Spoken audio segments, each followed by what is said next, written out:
अव्यक्त रूप में संत मत के सर्वोच्च सिंहासन पर आसीन 20वीं सदी के महान संत सदगुरुदेव महाराज के पावन श्री चरणों में कोटिशः दंडवत प्रणाम।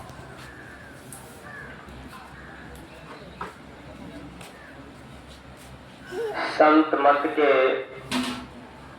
मंच पर उपस्थित व्यक्त रूप में नवीन बाबा अध्यक्ष महोदय एवं जिला के कमिटीगण, सत्संग प्रेमी महानुभाव, माताओं एवं भक्तिमती बहनों, सबों के हृदय में बसे हुए परम प्रभु के अभिन्न आत्म स्वरूप को मेरा बारंबार वंदन।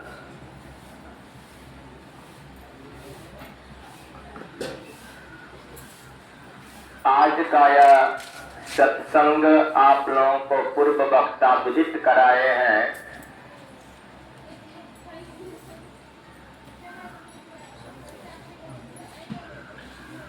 मनीष बाबू शिक्षक महोदय के माता श्री का देहावसान अर्थात 16 संस्कारों में से अंतिम संस्कार हो चुका है।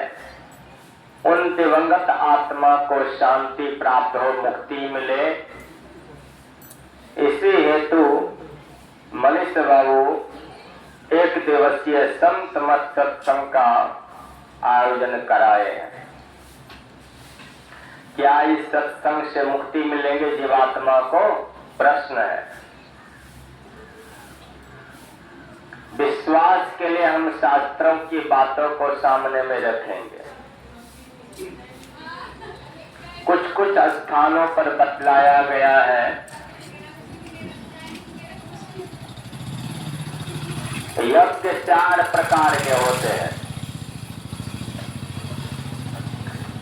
अश्वमेध यज्ञ, वाजपेयी यज्ञ, कर्म कांडात्मक हवन यज्ञ, और चौथा यज्ञ होता है ज्ञानमय यज्ञ। चारों यज्ञ में सबसे श्रेष्ठ यज्ञ बतलाया गया है ज्ञानमय यज्ञ को। ज्ञानमय यज्ञ के द्वारा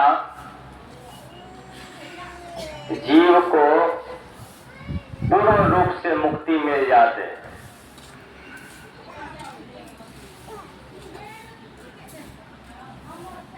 भागवत महापुराण की कथा को कोई यदि सुने होंगे,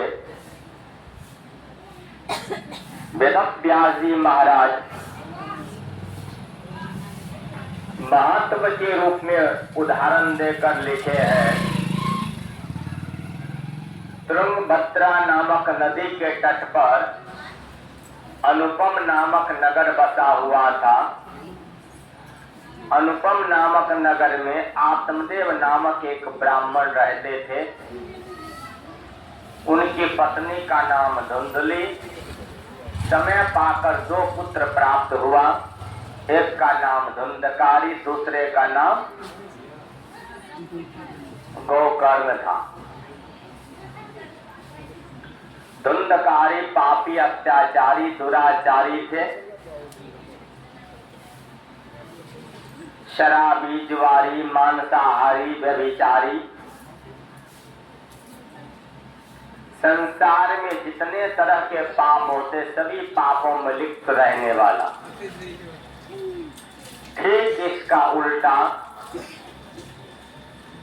उनका छोटा भाई गोकर्ण थे।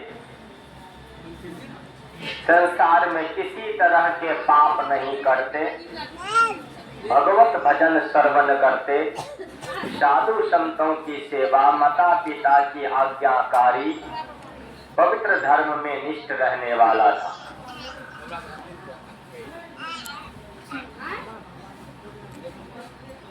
धुंधकारी अत्याचारी दुराचारी आत्मानंद महाराज का प्रवचन चौराहे पर जुआ खेल कर आया अपनी माँ को अभी हम डंडे से मार मार कर उनसे शेयर कर रहा हूं। पैसे मांगा।